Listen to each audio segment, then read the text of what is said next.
Internet, I'm Kat from Beyond Books, and that means it's do do do do do do do do do do do Interrobang YA. It's Wednesday with Kat. So I'm doing something I don't normally do, and that is fangirl over a book. This is a book that's just come out this January. It's a 2012 debut author book, and I read it, reviewed it, and absolutely adored it. So I was going to do my video about this book, and then I realized that I actually lent my copy, which is just an advanced reader's copy, to a friend. So I thought, what am I going to do? I actually went out and purchased the book today at lunch, just so I could talk about it today. What's the book, you may ask? Well, I'll tell you. It's Cinder by Marissa Meyer. This is the first book in the Lunar Chronicles, and it is a sort of sci-fi retelling of the fairy tale of Cinderella. I wasn't even going to read the book ultimately. I saw it on blogs, people were talking about it, but it's not quite a book that really caught my eye because the summary had androids and cyborgs and set in the future. I wasn't really sold on it. I'm not a big sci-fi reader normally.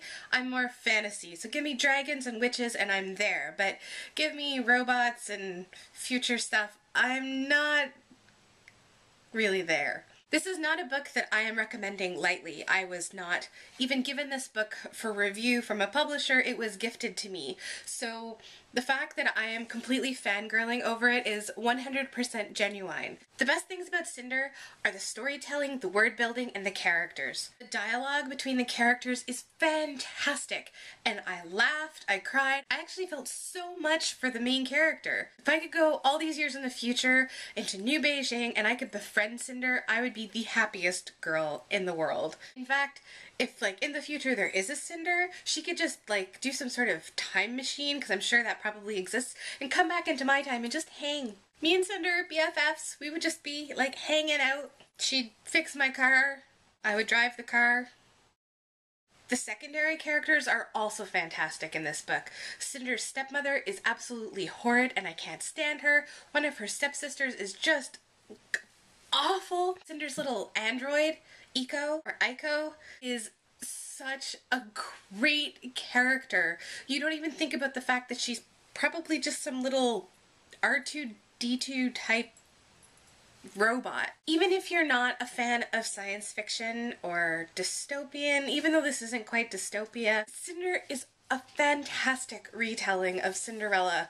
You really just want to dive into these pages. The worst thing about Cinder for me, aside from the fact that there's a foot on the cover and I'm really kind of grossed out by feet, is the fact that I have to wait a year for the sequel. That's sort of the bad thing about reading books that come out at the beginning of the year, because if you really like it, then it's just an excruciating wait to next January. 2013! Like, 2013 sounds like it's so far in the future, even though apparently we're already 2012, and I find that sort of unbelievable. Go, get yourself a copy of Cinder.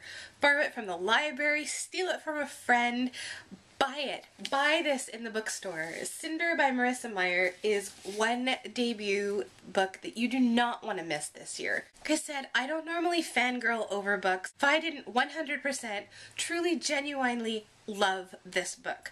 This is a book that is highly, highly, highly recommended by me, and I know you've probably seen it elsewhere in the blogosphere, and I swear to God, the hype is worth it. This book is fantastic. So go, Internet, go get yourself a copy of Cinder by Marissa Meyer, enjoy it, read it, and then come back and tell me how much you loved it. That's it for me for this week, Internet. So me and Cinder wish you all a lovely rest of the week, and we will see you in 2 weeks. Bye!